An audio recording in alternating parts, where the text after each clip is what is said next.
हमारा ताल्लुक अपने इलाके के सबसे बासर लोगों में से था। 2 बेटियों के बाद अल्लाह ने वालिदैन को बेटी की नेमत से नवाजा।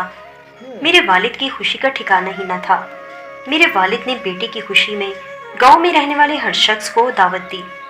वालिद साहब ने सुल्तान को पढ़ने के लिए शहर के बेहतरीन तालीमी इदारे में भेज दिया, लेकिन मैट्रिक करने के बाद सुल्तान का मिजाज बदल गया। बड़े शहर की रंगीनियों में गुम होकर अपनी जिंदगी का असल मकसद भूल गया और अब इसका मकसद सिर्फ दौलत से लुत्फ उठाना रह गया था। कहते हैं जैसा इंसान खुद होता है इसको दोस्त भी वैसे ही मिलते हैं। सुल्तान ने ऐसे दोस्त बना लिए जो इसके हम मिजाज थे और इनका ताल्लुक अमीर घरानों से था। पढ़ाई की इनके नज़दीक अब अहमियत ना थी। इनके मशागिल में सैर व तफरीह, रक्स व सुरूर की महफिलें शामिल थीं। ऐसे ही रक्स व सुरूर की महफिल में बैठे हुए नाचने वाली लड़की भाई को पसंद आ गई। वो लड़की सुल्तान के दोस्त के तवस्सुत से वहाँ आई थी। सुल्तान ने जब इस लड़की में ज़्यादा दिलचस्पी दिखाई, इसके दोस्त ने इस लड़की का नंबर लेकर दे दिया। किरण सुल्तान को पसंद आ गई थी। रोज़ मुलाकातें होने लगीं। अब सुल्तान घर से ज़्यादा पैसे मंगवाने लगा। कभी अब्बू से, कभी अम्मी जान से, कभी मुझसे कह देता, बाजी तुम इतने पैसे भेज दो, मुझे सख्त ज़रूरत है। मेरी समझ में ना आता कि मेरा भाई इतने रुपयों का क्या करता है। दरअसल वो किरण पर इन दिनों बेतहाशा रकम लुटा रहा था और हम समझते थे कि पढ़ाई हो रही है। मेरे भाई को इस लड़की में क्या बात नजर आई कि इसका दीवाना होकर रह गया। सुल्तान हर चीज़ से गाफिल होकर इसी के साथ वक्त गुजारने लगा। सुल्तान किरण के बगैर एक लम्हा भी ना रह सकता था। वो इससे शादी का फैसला कर चुका था। इन्हीं दिनों एक महफिल में भाई भी मौजूद था। गोली चल गई और एक शख्स की जान चली गई। दरअसल ये वो शख्स था जिसके साथ कुछ अरसा कबल सुल्तान का झगड़ा हुआ था और ये झगड़ा भी किरण की खातिर हुआ था। ये लड़की पहले इस नौजवान के साथ घूमती थी। जब मेरे भाई से मिली तो इसने नासिर को छोड़ दिया और सुल्तान की मोहब्बत का दम भरने लगी। नासिर को किरण की बेवफाई से शदीद दुख हुआ था। एक दिन किरण इसे सुल्तान के साथ नजर आ गई तो वो अपने दोस्तों के साथ मेरे भाई से झगड़ने लगा। नौबत मारपीट तक आ गई, लेकिन कुछ लोगों ने दरमियान में पड़कर बीच बचाव करा दिया।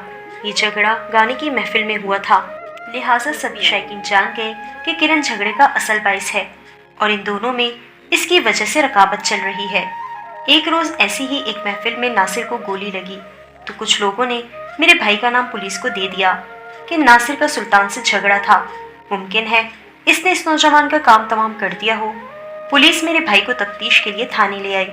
भाई ने चचा और मामू को फ़ोन किया और फिर बात बाबा जान तक आ पहुंची। वो इस वक्त लाहौर चले गए।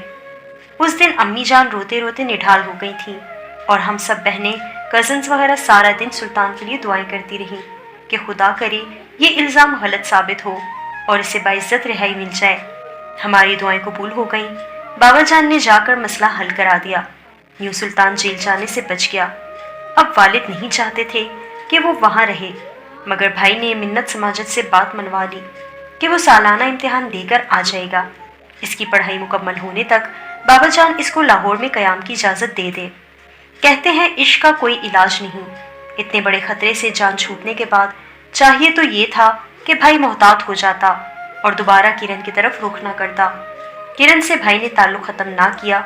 मामू और चचा ने सुल्तान को बहुत समझाया कि ये जिस तरह की लड़की है, वालिद साहब कभी इसको बहू बनाना पसंद ना करेंगे। लेकिन सुल्तान कब मानने वाला था। इसने शादी का इरादा सब पर जाहिर कर दिया। सालाना इम्तिहान ख़त्म हो गए। सुल्तान घर ना लौटा। वालिद साहब खुद जाकर इसे ले आए। जान चुके थे कि वो किन राहों का मुसाफिर हो चुका है। तभी अपनी भतीजी से इसकी मंगनी का ऐलान कर दिया। सुल्तान को भी बाबा जान के फैसले से आगाह किया तो इसने साफ कह दिया कि वो अपने लिए दुल्हन पसंद कर चुका है। किरण से ही शादी इसकी आरजुओं की तकमील है। इसके सिवा किसी और से हरगिज शादी ना करेगा। बाबा जान को बेटे से इख्तिलाफ तो था ही, अब वो गुस्से में आ गए। उन्होंने सुल्तान से कहा कि ये रिश्ता मेरे नज़दीक नामुनासिब है। किसी ऐसी लड़की को मैं हरगिज अपनी हवेली की बहू बनाना पसंद नहीं करूँगा जो थोड़े से पैसों के लिए नाचती हो। इनके ख्याल में ऐसी औरत इनकी हवेली में कैसे समा सकती थी जहाँ औरतें पर्दा करती थीं। कैसे वो इनके घर की बहू और इनकी नस्ल को आगे परवान चढ़ा सकती थी कि जिस लड़की के हसब नसब का कुछ पता न था। बाबा जान ने भाई को रोकने की बहुत कोशिश की। वो किसी तरह नहीं माना और बगैर इजाज़त घर से लाहौर चला गया। वहां से पैगाम भिजवाया कि अगर इसकी शादी किरण से ना की गई तो वो इसके साथ कोर्ट मैरिज कर लेगा। ये धमकी वालिद साहब को मिली तो वो परेशान हो गए। जानते थे जवान सरकश बेटे को जेर नहीं कर सकते, तब एक और तरकीब आजमाने की ठान ली। वो लाहौर चले गए और वहां जाकर किरण का अता पता मालूम कर लिया। वो अपनी माँ के साथ बदनाम मोहल्ले में रहती थी। अब वो किसी दोस्त के तवस्सुस से इसकी माँ से मिले और इसको राजी किया कि वो इसे मुंह मांगी रकम देने को तैयार हैं अगर किरण को वो थोड़े वक्त के लिए इनके साथ कर दे। किरण की माँ ने कहा वो किसी अमीरजादे से शादी के ख्वाब देख रही है, वो इसका कहा नहीं मानेगी। बाबा जान ने खुद किरण से मुलाकात की और इससे मिन्नत की कि वो एक शब के लिए इनकी महफिल की रौनक बढ़ा दे तो वो इसके नाम अपनी कोठी कर देंगे।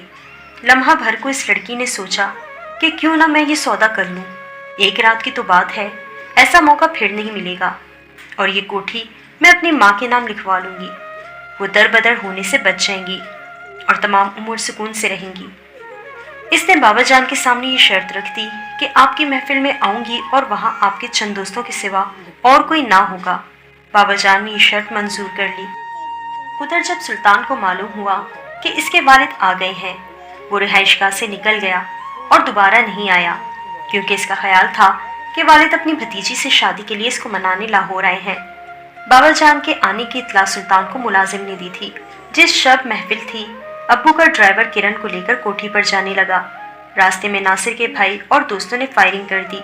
किरण मौके पर जा बहक हो गई। ड्राइवर बच गया। इसने इस वाक़ये की इत्तला सुल्तान को दे दी। वो सदमे से निढाल हो गया। इसने बाबा जान और घर वालों से कता ताल्लुक कर लिया। अरसे तक अम्मी जान और हम बहनें इसकी सूरत को तरस गए। इसने किसी को अपना न बताया कि वो कहाँ है।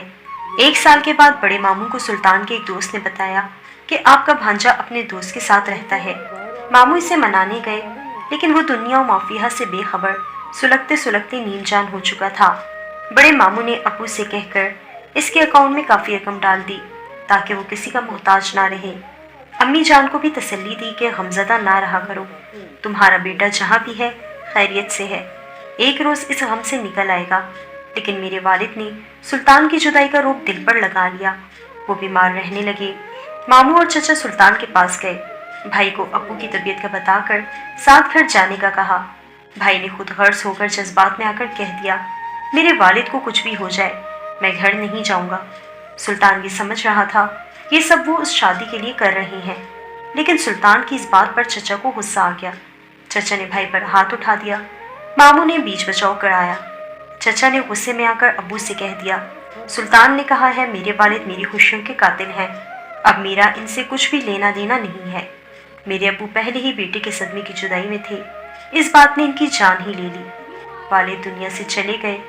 वालिद की मौत के बाद सुल्तान जनाजे को कांधा देने आया। मेरे चचाओं ने सुल्तान को वालिद के जनाजे को कांधा देने से रोक दिया। सुल्तान वालिदा की और हम बहनों के गले लगकर बहुत देर तक रोता रहा। रफ्ता रफ्ता हमें सब्र आ गया। हम दोनों बहनों की बात बड़े ताया के बेटों से हो गई। वालिद की बरसी के बाद बड़े ताया ने अम्मी से कहा, सुल्तान से बात करके देखो, अगर शादी के लिए मान जाए तो अब भी मैं सुल्तान को अपनी बेटी का रिश्ता दे सकता हूँ। अम्मी ने सुल्तान से बात की। इसने माँ की बात पर सर झुका लिया। माँ बेटी की नीम रजामंदी से खुश हो गई। ताया के घर जाकर रुखसती की बात की। हम दोनों बहनों की रुखसती भी अम्मी सुल्तान की शादी के साथ करना चाहती थी, लेकिन शीजा ने मना कर दिया। वो अपने भाई की शादी के मौके को यादगार बनाना चाहती थी। इसकी रुखसती साल बाद के लिए मुलतवी कर दी गई। मंतशा दुल्हन बनकर हमारे घर आ गई। शादी के बाद आने वाली पहली सुबह सुल्तान हमसे मिला। इसकी दुनिया ही बदल चुकी थी। सुल्तान मंतशा का साथ पाकर बहुत खुश थे। लगता ही ना था ये वही सुल्तान है जो इस रिश्ते से इतना इनकारी थे। भाई मंतशा के साथ हनीमून पर परदेश चले गए और अपनी जिंदगी में खुश रहने लगे। अब सुल्तान भाई जमीनों के मामलात पर पूरी निगरानी रखते। इनको देखकर लगता ही ना था वो अपनी जिंदगी में बहुत सी आजमाइशों से गुजरे हैं, और सबसे बड़ी आजमाइश वालिद की नाफरमानी। वो सुल्तान के गम में दुनिया से चले गए। मेरे वालिद ने सुल्तान के लिए बेहतर सोचा था, लेकिन सुल्तान को ये बात वक्त ने समझा दी। अब मैं अल्लाह से हर वक्त यही दुआ करती हूँ, मेरे वालिद को जो दुख सुल्तान से मिला वो दुख सुल्तान को इसकी औलाद से ना मिले, क्योंकि मकफ़ात अमल अटल हकीकत है।